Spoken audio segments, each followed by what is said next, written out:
자, 오늘 이제 10단원 1차 부등식인데, 그중에서 이제 연립 1차 부등식부터 해보겠습니다. 근데 사실 요것은 우리가 중학교 때 이미 공부한 겁니다. 1차 부등식 두 개가 있는 거죠. 그래서 두 부등식을 동시에 만족하는 범위를 찾는 거. 수직선 위에다 표시해서 찾는 거 요령까지 우리가 다 중학교 때 공부를 했습니다. 그냥 복습하는 정도로 가겠습니다. 일단 자, 부등식의 성질 어떤 것이 있느냐. 세 실수 ABC에 대해서 A가 B보다 크고 B가 C보다 크면 A는 C보다 당연히 크다. 이 두 가지를 동시에 만족하려면 어떻게 됩니까? B보다 큰 값이 있고 B보다 작은 값이 있으면 큰 것이 작은 것보단 당연히 크겠죠. 그러니까 이건 당연한 것이고요. 이건 뭐 양수음수 관계 없습니다. 항상 이거는 성립하는 거고. 자, 두 번째, A가 B보다 클 때, A가 B보다 크면 A 플러스 C가 B 플러스 C보다 크고 A 마이너스 C가 B 마이너스 C보다 크다. 이건 무슨 얘기입니까? 이게 이런 거죠. 부등식이 성립하면 부등호의 양변에 같은 수 C를 똑같이 더하거나 빼도 그 부등식은, 그 부등호는 변하지 않는다는 겁니다. 자, 이건 뭐 저울 가지고도 우리가 이제 예를 드는데 A가 B보다 더 무거우면 똑같이 무게를 더하거나 무게를 덜어내도 왼쪽이 오른쪽보다 당연히 더 무거울 수밖에 없죠. 이게 역전되지 않습니다. 거꾸로 생각하면 뭐 이 상황에서 양변 똑같이 C를 빼버리면 얘가 되는 거죠. 여기다 양변 C를 똑같이 더하면 얘가 되는 거죠. 되시죠? 자, 근데 곱하거나 나눌 땐 그렇지가 않다는 거예요. 그 세 번째 보면 A가 B보다 크다. 왼쪽이 오른쪽보다 크고 C가 양수이면 양수를 양변에 곱했을 때 혹은 나눴을 때는 부등호가 그대로 유지가 되는데, 그 밑에 보세요. 똑같은 상황에서 음수를 곱하거나 나누면 부등호 방향이 바뀐다. 이게 부등식의 아주 기본적인 그 중요한 성질이죠. 부등호 방향이 바뀌는 거는 음수를 곱하거나 나누었을 때만 부등호 방향이 바뀌고, 양수를 곱하거나 나누거나 혹은 뭐 양수 음수 관계없이 더하거나 뺄 때는 부등호 방향이 변하지 않는다. 딱 요 경우에만 부등호 방향이 바뀐다 하는 거죠. 뭐 부등식의 아주 기본적인 성질로서 사실 이거 뭐 초등학교 때부터 우리가 알고 있는 거다, 뭐 이렇게 얘기할 수 있겠죠. 초등학교 때는 뭐 음수에 대해서는 사실 뭐 배우지 않습니다만은 기본적인 성질은 우리가 사실 그때부터 공부를 했던 것입니다. 자, 그리고 그 밑에 참고 내용 한번 보겠습니다. A가 B보다 클 때 A와 B의 부호가 같으면, 부호가 같다는 건 뭐예요? 둘 다 양수이거나 둘 다 음수이면 역수를 취했을 때 부등호 방향이 바뀝니다. 이거 바뀌는 거 주의하세요. 이게 무슨 얘기입니까? 예를 들어서 얘를 하나 만들어 보면 알 수가 있어요. 3이 2보다 크죠, 여러분? 그럼 역수를 취하면 거꾸로 3분의 1이 2분의 1보다 작잖아요. 그죠? 큰 놈일수록 분모에 들어가게 되면 작아지죠. 그런 상황이 된 겁니다. 이게 사실 뭐 양수일 때나 음수일 때나 똑같습니다. 예를 들어서 뭐 마이너스 2는 마이너스 3보다 크잖아요. 그렇죠? 더 오른쪽에 있죠? 그럼 역수 취해보세요. 마이너스 2분의 1하고 마이너스 3분의 1하고 역수 취하면 어떻게 됩니까? 이쪽이 더 커집니다. 그래서 부호가 같을 때는 역수를 취했을 때 부등호 방향이 바뀐다라는 거, 이거 좀 알아두시고. 근데 부호가 다르면은 이때는 부등호 방향이 안 바뀝니다. 이게 왜 그러냐면, 예를 들어서 부호가 다르다는 얘기는 뭐예요? 양수가 무조건 음수보다 크게 돼 있어요. 그죠? 그래서 예를 들어서 A가 B보다 크다는 얘기는 A가 양수고 B가 음수라는 얘기입니다. 그럼 얘가 양수고 뭐 얘가 이제 뭐 음수고 이런 상황을 얘기하는 거죠. 그럼 이때는 역수를 취한다고 해봤자 이 절대값으로 비교하면 오른쪽이 더 크겠죠. 하지만 얘는 여전히 양수고 얘는 여전히 음수니까 이 부등호 방향은 여전히 변하지 않고 왼쪽이 더 크게 됩니다. 되시죠? 그게 이제 두 번째 얘기고요. 자, 동그라미 2번. A와 B가 모두 양수이면 제곱을 해도 이 부등호 방향이 변하지 않는다.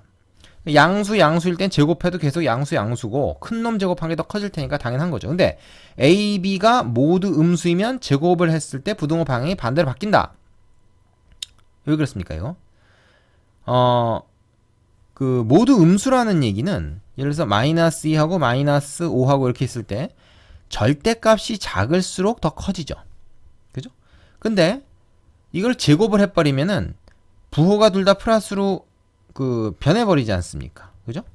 그러면 이때는 뭐야? 원래 절대값 컸던 놈이 제곱해도 절대값이 크니까 양수는 절대값 큰 쪽이 크잖아요. 그래서 이게 이렇게 된다는 거예요. 제곱을 하면 이렇게 된다.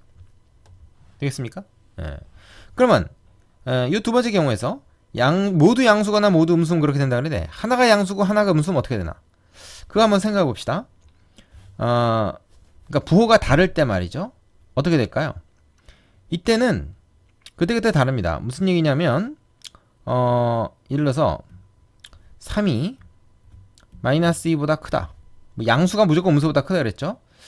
3은 마이너스 5보다도 크죠. 자, 둘 다 왼쪽이 큽니다. 뭐 이걸 A라고 하고 이걸 B라고 했을 때 A가 B보다 큰 거죠. 근데 이걸 제곱을 해버리면 어떻게 됩니까? 얘는 9고 얘는 4가 돼서 부등호 방향이 안 바뀌어요. 근데 얘는 제곱하면 9가 되고 얘는 25가 돼서 이때는 부등호 방향이 바뀝니다. 그러니까 부호가 다를 때는 제곱을 하면 결과를 알 수가 없어요. 그때그때 다르다는 거죠. 그러니까 결과 일관적이지 않다. 절대값 큰 쪽이 더 제곱했을 땐 커진다. 이렇게 얘기할 수 있겠죠. 되겠습니까? 자, 이 부등식의 성질은 구체적인 숫자를 가지고 여러분이 하나씩 확인을 해 가면서 이해를 해두면 좀 쉬울 겁니다. 자, 다음으로 가죠. 자, 두 번째는 요 1차 부등식의 해. 이제 1차 부등식의 해법이죠. 이것도 역시 중학교 때 했어요. 뭡니까? 부등식 AX가 B보다 크다. 요거 해는 어떻게 하냐? 방정식과 마찬가지로 풉니다. 1차 부등식은 1차 방정식하고 풀이 방법이 비슷하죠. 어떻게? 자, A가 양수일 때 양변을 A로 나눠서 왼쪽에 X만 남깁니다.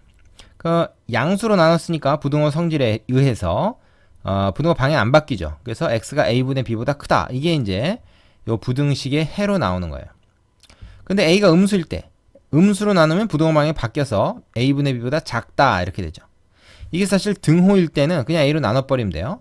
그러면 아무것도 없습니다. 뭐 등호는 양수로 나누고 음수로 나누고 뭐 바뀌는 게 없으니까. 근데 부등호일 때는 이게 바뀐다는 거예요. 만약에 A가 0일 때는 나누질 못하죠. A로 나누질 못하니까 이 식을 이렇게 씁니다. 0 곱하기 X가 B보다 크다. 이런 상황이 되는 거죠. 그럼 이쪽은 무조건 0이 되잖아요. 그러면 여기 B가 양수냐 음수냐가 중요해요. 얘가 만약에 양수다 그러면 어떻게 됩니까? 0이 양수보다 크다라는 얘기가 되니까 이거 틀린 거죠. 그러니까 이거를 성립시키는, 이걸 만족하는 X값을 구할 수가 없는 거야. X가 뭐가 들어가든지 이건 틀린 얘기가 되니까. 그래서 이때 해가 없는 겁니다. 이걸 참으로 만든 X값을 구하는 게 부등식이잖아요. 근데 만약에 이게 음수면 어떻게 됩니까? B가 음수면 0이 음수보다 크다. 이건 맞는 얘기죠. X가 뭐가 들어가도 이건 항상 맞는 얘기가 됩니다. 그러니까 해는 모든 실수가 되는 거죠. 자, 해가 없는 경우와 모든 실수가 다 해가 되는 경우, 이런 게 있는 거죠. 이것도 역시 중학교 때 우리가 좀 공부를 했던 내용입니다. 자, 그 밑에 그 다음 페이지죠. 보충을 좀 봅시다. 자, 이게 이제 어떤 내용인가 하면 이제 가끔 필요한 건데, X하고 Y가 있어요. X하고 Y가 있는데 X의 범위가 A에서 B 사이고 Y의 범위가 C에서 D 사이다. 근데 얘들은 다 양수다. A, B 양수고 C, D가 다 양수다. 지금 그런 뜻입니다. 이것은 이때 이 X하고 Y를 더하고 빼고 곱하고 나눴을 때 그 값들, 이 결과값들의 범위를 구하면 어떻게 되냐? 더할 때는 작은 것끼리 더하고 큰 것끼리 더합니다. 그러니까 X하고 Y를 더했을 때 이 범위는 작은 것들끼리 더했을 때가 제일 작고 큰 것들끼리 더했을 때가 제일 커요. 근데 여기 이제 등호가 들어가느냐 안 들어가느냐에 따라서 여기도 이제 결과에도 등호가 들어가거나 안 들어가거나 하는데, 여러분 생각해보세요. 이거 한쪽에만 등호 들어가면 여긴 등호 안 들어갑니다. 그죠? 왜냐면 A 플러스 C라는 정확한 값이 되질 않잖아요. 근데 둘 다 등호가 들어가면 얘도 등호가 들어갈 수 있죠. A 플러스 C도 될 수가 있는 거니까 그런 식으로 생각하면 되겠습니다. 여기 좀 화살표로 이렇게 해놓은 것은 뭐 작은 것끼리 더해서 큰 것끼리 더해서 그 사이에 이제 들어간다는 얘기인데, 뺄셈의 경우에는 반대가 됩니다. X에서 Y를 뺐다 그러면은 제일 커지는 경우가 뭐냐면 X가 제일 큰 거에서 Y가 제일 작은 거를 뺐을 때가 차가 제일 크죠. 반대로 X 빼기 Y가 제일 작을 때는 언제입니까? 제일 작은 놈에서 제일 큰 놈 뺄 때잖아요. 이렇게 되죠. 이걸 이렇게 생각할 수도 있습니다. X 빼기 Y를 X 플러스 마이너스 Y로 생각해서 마이너스 Y의 범위를 구해요. 마이너스 Y의 범위를 구하면 어떻게 됩니까? 마이너스 Y 구하면 Y의 범위가 C에서 D 사이니까 마이너스 Y는 마이너스 D에서 마이너스 C 사이가 됩니다. 부등호 방향이 바뀌는 거죠. 그래서 이걸 이쪽으로 쓰겠습니다. 잘 보세요. 이거 비교해 보십시오. 그 다음에 덧셈을 하는 거예요. 그러니까 그때는 뭐야? 그냥 줄로 이렇게 더하면 되죠. 그럼 결과는 어차피 똑같습니다. 그래서 뺄셈은 덧셈으로 바꿔서 할 수도 있다. 자, 곱셈의 경우에는 어떻게 되는가요? 곱셈의 경우에는 덧셈과 마찬가지입니다. 작은 놈끼리 곱했을 때 제일 작고 큰 놈끼리 곱했을 때 제일 크니까 줄줄이 하면 되고, 나눗셈의 경우에는 뺄셈과 마찬가지로 x 나누기 y가 제일 클 때는 여기서 제일 큰 놈, 여기서 제일 작은 놈 나눴을 때가 제일 크고, 제일 작을 때는 제일 작은 거 제일 큰 거 나눌 때가 제일 작겠죠.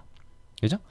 자, 그럼 뭐 이건 좀만 생각해보면 알 수 있는데, 여기서 이제 헷갈리는 게 어떤 경우냐면 A, B, C, D가 여기서는 다 지금 양수인 경우를 얘기하지 않습니까? 근데 음수인 경우, 뭐 둘 다 음수이거나 아니면 둘 중에 하나가 음수인 거, 이럴 때는 좀 골치 아파요. 골치 아픈데 덧셈과 뺄셈의 경우에는 음수가 포함되든 말든 상관없이 이 원칙대로 하면 됩니다.